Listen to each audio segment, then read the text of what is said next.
자, 정리하면은 정당 명부식 투표가 도입된 이후 평등선거, 직접선거에 위배가 되었었다.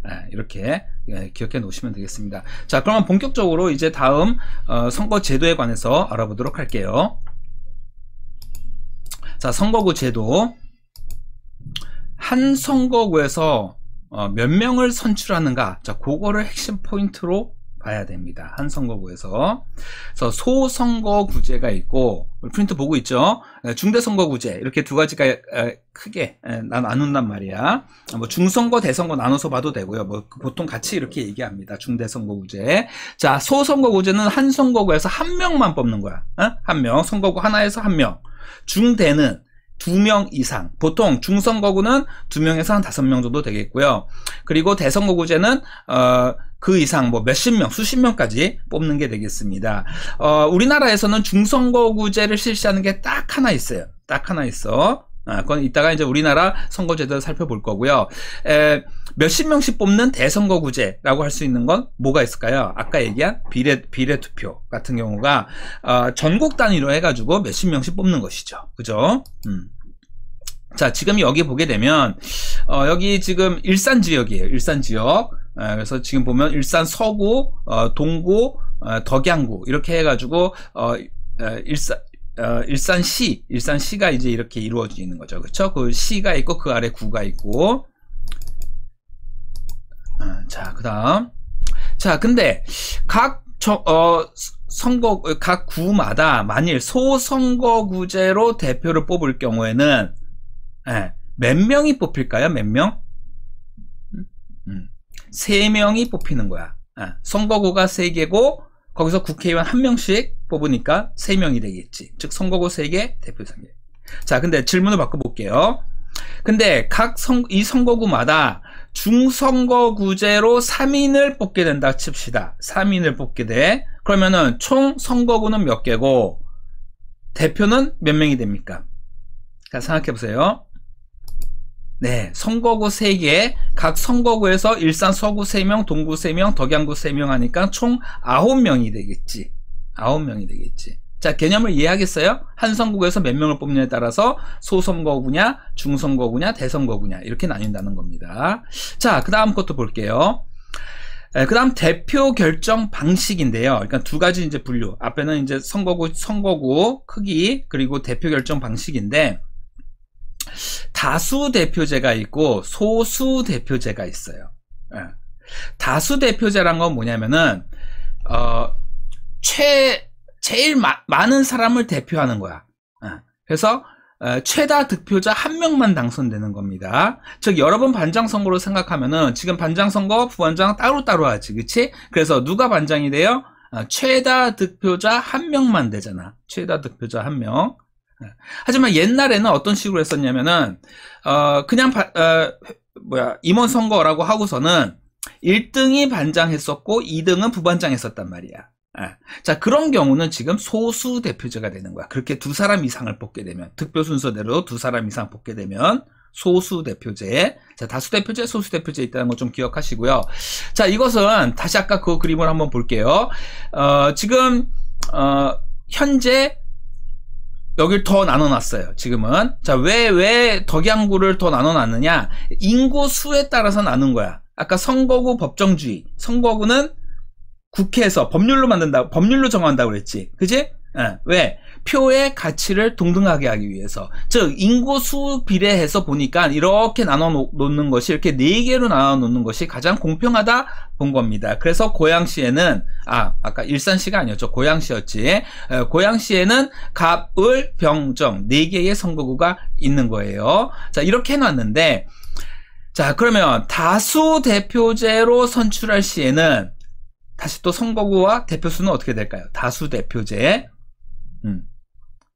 1명만 되는 거라고 했지? 최다 득표자. 그러니까 일산 서구에서 1명, 동구에서 1명, 그러니까 고양 갑, 병, 을, 정에서 각각 1명씩 나오겠지. 따라서 선거구 4개, 대표 4명이 되겠습니다. 자, 그 다음 소수 대표제로 해가지고 각각 선거구에서 3인씩 선출할 시, 즉 1등, 2등, 3등까지 다 국회의원 된다는 얘기입니다. 한 5명이 나왔다 칩시다. 그중 3명까지 된다는 얘기예요. 자, 그러면은 선거구와 대표자 수는 어떻게 됩니까? 선거구는 4개가 되겠고요. 대표는 12명이 되겠지.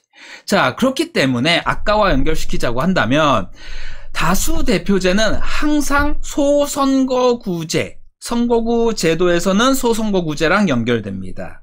이렇게 짝을 이루는 거야. 소수 대표제는 중선거 혹은 대선거구제, 중대선거구제와만 연결돼요. 자, 이거는 다수 대표제이면서 중대선거구제, 소수 대표제이면서 소선거구제, 이거 불가능한 겁니다. 말이 안 되는 거예요. 다수 대표제는 항상 소선거구제고요. 소수 대표제는 중대선거구제입니다. 반드시 암기하세요. 이렇게 2개 짝으로 간다는 거 꼭 기억하셔야 되겠습니다. 이거 헷갈리면 안 돼요. 자, 그래서 그 다음 거 한번 볼게요. 자, 대표 결정 방식에서 하나 더 남았는데, 자, 비례대표제. 우리 아까 앞에서, 직접 선거 이거 얘기하면서 이제 뭐 비례대표제 얘기 나왔었죠. 그쵸? 자, 정당 명부식 비례대표제를 지금 현재 하고 있다는 것인데, 그 말은 뭐냐면, 정당의 득표율에 비례해서 당선자를 결정한다는 겁니다. 그래서 현재 보게 되면은, 지금, 뭐 파란색은 더불어민주당, 이거 이번 21대 국회의원 선거 결과를 뭐 이렇게 그림으로 좀 나타난 거예요. 사실 뭐 정확한 것 같진 않아요. 정의당과 한석이 있는데 노란색이 좀 안 보이네. 그죠? 무소속도 있는데 회색 좀 잘 안 보이고, 하여간 뭐 이렇게 해놨습니다. 그죠? 그래서 개표율로 뭐 봤을 때 뭐 이렇게 뭐 좀 이렇게 색깔별로 한 것 같은데, 이거 색깔 신경 쓰지 마시고요. 자, 지금 여기서 163석 84석 뭐라고 돼 있어요? 지역구 의석수라고 돼 있지. 지역구 의석수. 그러면은 각 지역구마다 지금 지역 253명 나왔는데, 이건 어떤 방식으로 한 걸까? 전국에 관악을, 관악갑 이런 식으로 해가지고 지역구가 253개가 있었다는 얘기고요. 그치? 그리고 거기서 각각 1명씩 뽑았기 때문에 253석이 나왔습니다. 이해됐어요? 그러니까 앞서 배웠던 뭐의 어떤 방식인 거예요? 다수대표제예요? 소수대표제예요? 다수대표제지. 1등만 뽑는 거. 각 지역에서 1명만 뽑는 거. 1등. 예. 그리고 이것은 선거구 제도로 하게 되 소선거구제가 되겠지. 예. 소선거구제. 그러니까 선거구 제도로서는 소선거 그리고 대표 결정 방식에 있어서는 다수 대표제. 이렇게 기억하시면 되겠습니다. 자, 이거는 이제 우리 지역구 선거가 그렇게 하고 있는 것이고요.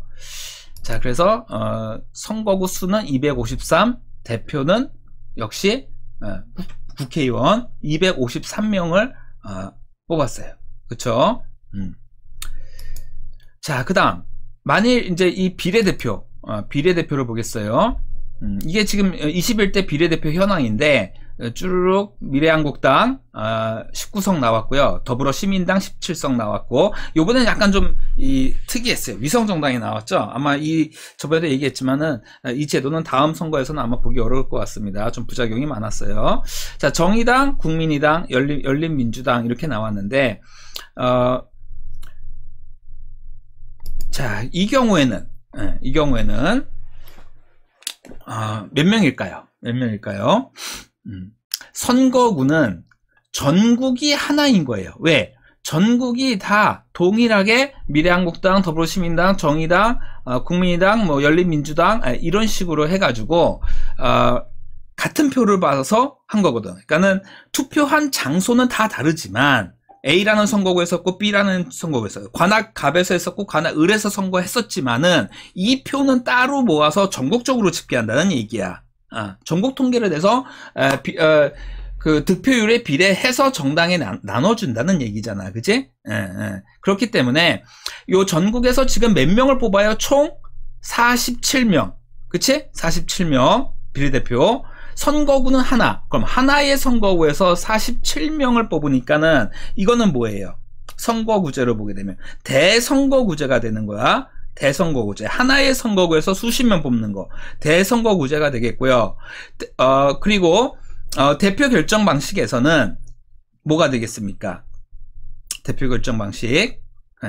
자, 앞서 다시 돌아가서 한번 정리해 볼까요? 이거 꼭 외우고 있어야 돼. 자, 소수 대표제가 되겠지. 그치? 예, 소수 대표제라는 것은,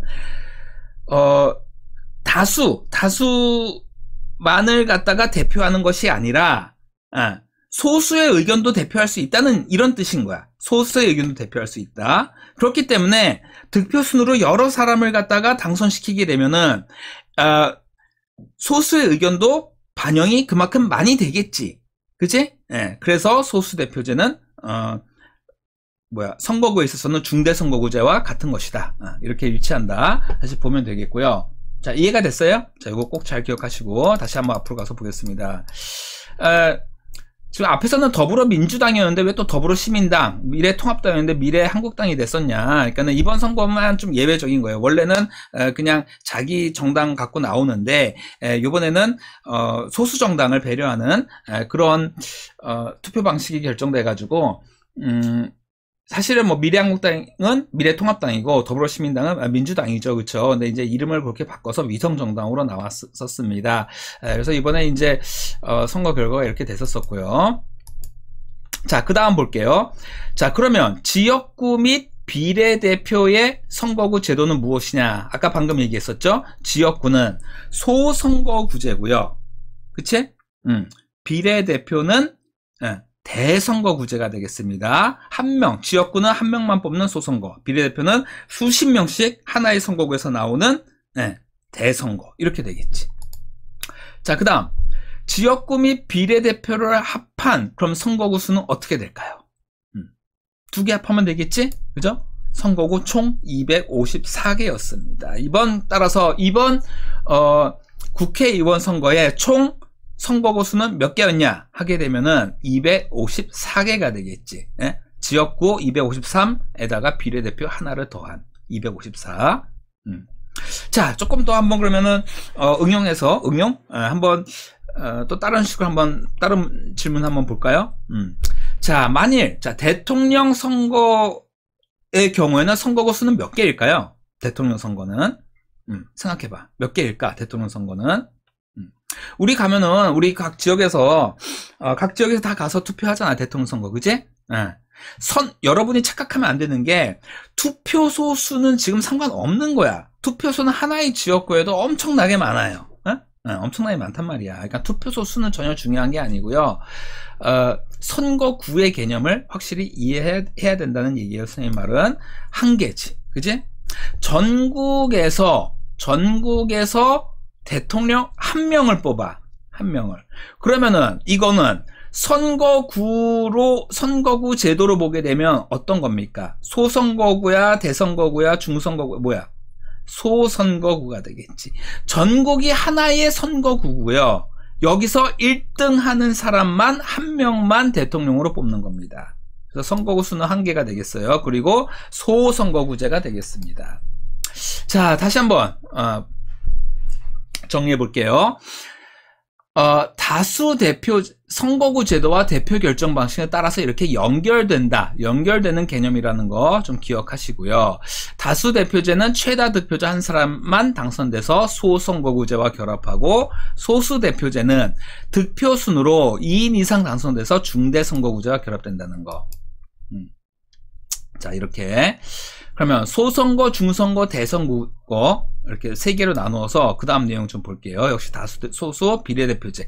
현재 우리나라에서는 대선거구제는 비례대표제로 이제 이렇게 볼 수가 있는데, 다른 교재들 보게 되면은 소수대표제란 말 그냥 안 쓰고 중대선거구제를 묶어가지고 그냥 뭐 비례대표제 이렇게 해놓는 경우도 있어요. 근데 개념만 잘 이해해 두시면 되겠습니다. 자, 사표라는 것을 좀 살펴볼게요. 사표. 자, 또 질문이 있다네. 사표. 네, 준표형은 들어봤는데, 홍준표. 준표형은 들어봤는데, 사표형은 안 들어봤는데, 사표가 네, 뭐예요? 사표가. 질문에, 질문의 수준이. 네, 김성보 학생의 질문, 좋습니다. 질문은 좋은데 참 수준은 좀 그렇네요. 자, 근데, 사실, 아마 처음 들어보는 학생들이 많을 거예요. 이 사표가 뭐냐? 사표. 이렇게 봅시다. A라는 대통령이 30%를 득표해서 대통령이 됐어요. 30%의 30%의 지지로. 그러면은 이 대통령은 대표성은 어떻게 될까요? 대표성은 득표율은 30%지. 30%. 그런데 대표성은 100%예요. 왜? 국민 전체를 대표하니까. 총 5명이 나와서 대통령 선거를 했는데 30%, 20%, 10% 뭐 이러면서 했단 말이야. 그러니까 나머지 지지한 사람이 70%지. 그치? 70%인데 이 70%의 의견은 전혀 반영이 안 되고, 그쵸? 30%는 지지를 해서 대통령이 된 거잖아. 그치? 근데 이 대통령은 30%의 지지를 받고서는 대한민국 전체 유권자를 대표하게 됐단 말이야. 즉 대표성의 문제에 있어서 그러면은 과반을 넘지 않기 때문에 이거 과연 대표성이 있는 것이냐, 이제 이런 문제가 제기될 수가 있는 거예요. 그거는 이따가 이제 따로 또 한번 살펴보겠습니다. 자, 그래서 나머지 그 70%가 이제 사표가 돼버린 거지. 왜냐면은 대통령이 전체를 대표성을 갖게 되어 버렸으니까. 그래서 이 사표의 문제에 대해서 한번 살펴보겠습니다. 자, 그다음. 자, 이런 식이에요.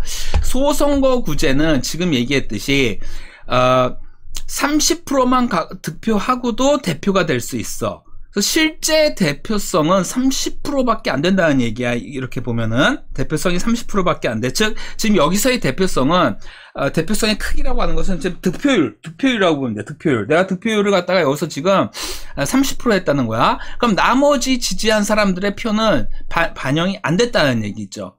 그치? 이해됐어요?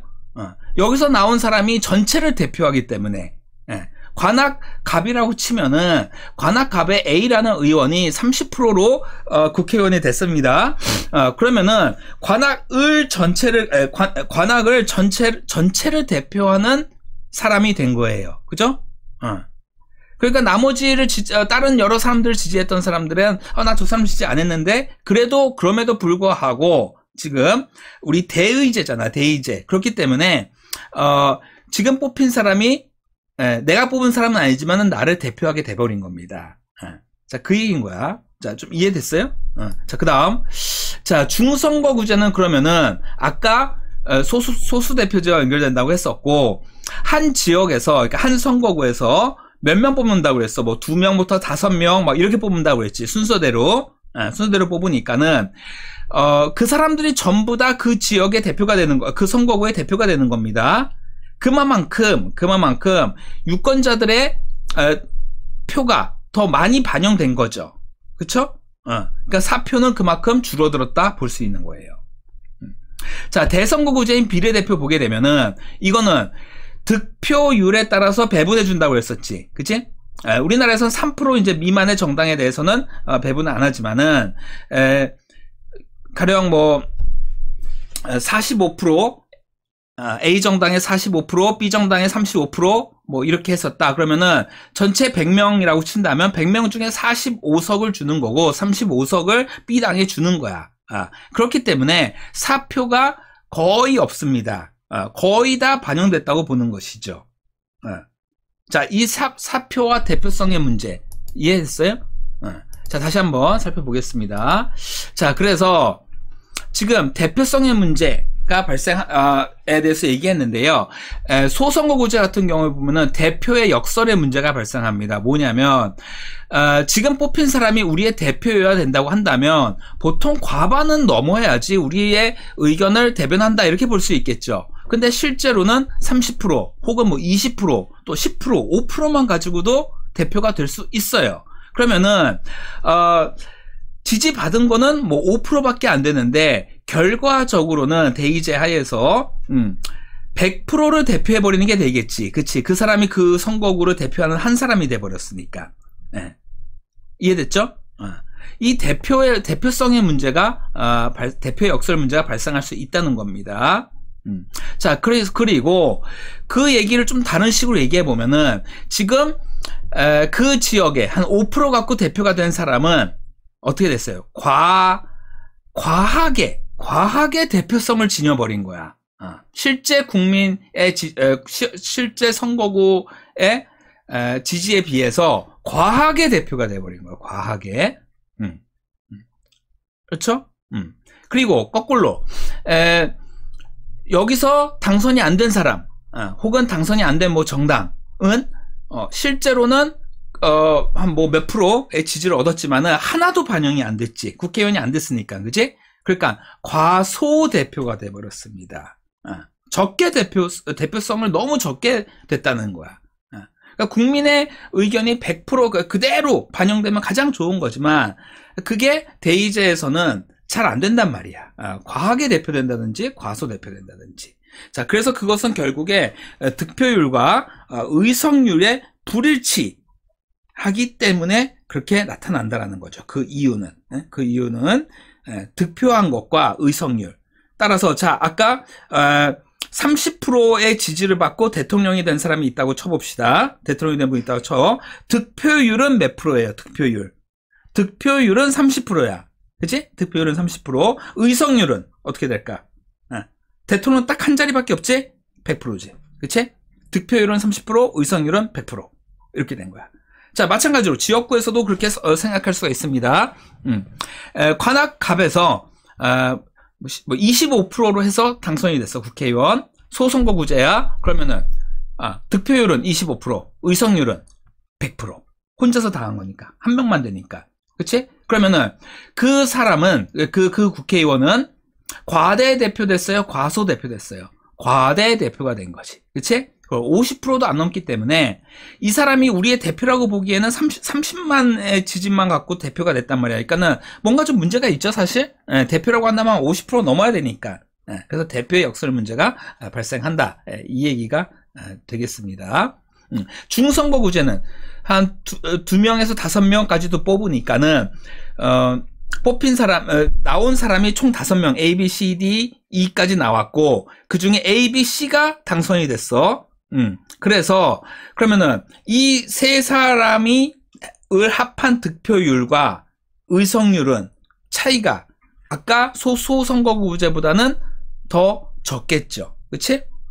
그리고 비례대표로 오게 되면 더 적겠고. 그래서 이렇게 크기별로, 다르다는 거 좀 기억해 놓읍시다. 자, 그 다음 얘기도 들어갈게요.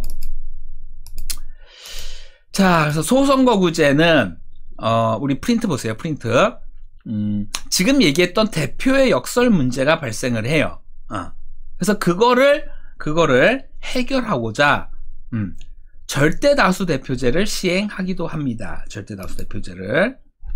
자, 우리는 지금 얘기했던 건 상대다수 대표제를 얘기한 거고요. 최다 득표자가 당선되는 거예요.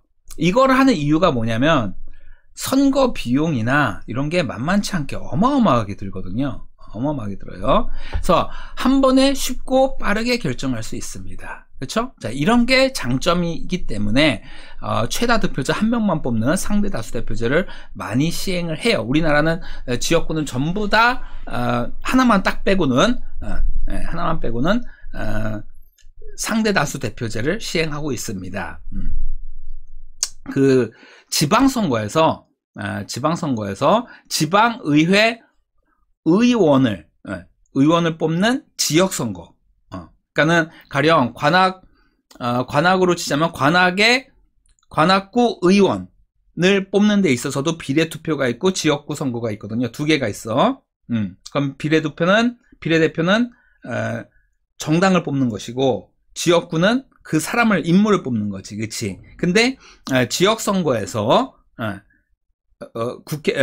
지역 의원, 관악구 의원을 뽑는 데서는 뭐 2명에서, 그러니까 4명, 뭐 3명, 4명, 뭐 이 정도 뽑을 겁니다. 3명 정도 뽑고, 뭐 4명 뽑고, 보통 한 3명, 4명 이렇게 뽑아요. 그래서 그것만 중선거구제고요. 나머지는 전부 다 인물을 뽑는 지역선거에서는, 바로 상대다수 대표제를 지금 현재는 우리나라는 실시하고 있습니다.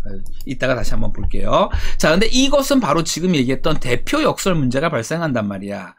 고작 한 20%의 득표율로 대표성은 100%를 획득해 버렸죠. 그죠?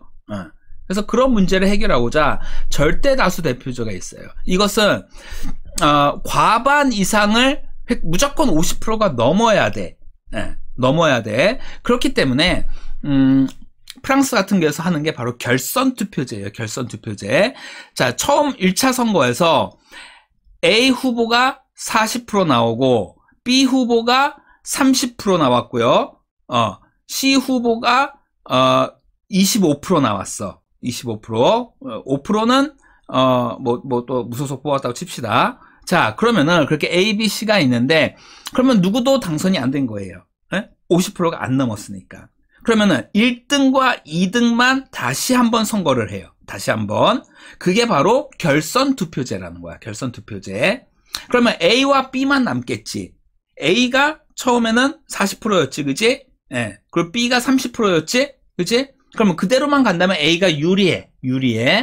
자, 그런데 이제 두 번째 선거할 때는 둘만 놓고 하니까 일단 A가 이길 확률이 높겠죠, 그죠? 그래서 50%를 무조건 넘기게 만드는 거야. 이제 둘만 남고 투표하는 거니까. 근데 이제 이 과정에서 좀 문제가 될 수 있는 건 뭐냐면, 대표 역설 문제는 해결이 가능해요. 이렇게 하면은. 그치? 대표 역설 문제는 해결이 가능해. 하지만, B 후보가 만일 C 후보와 연합을 해버릴 수 있다라는 얘기입니다. 왜냐면 이대로 가면 그냥 지니까.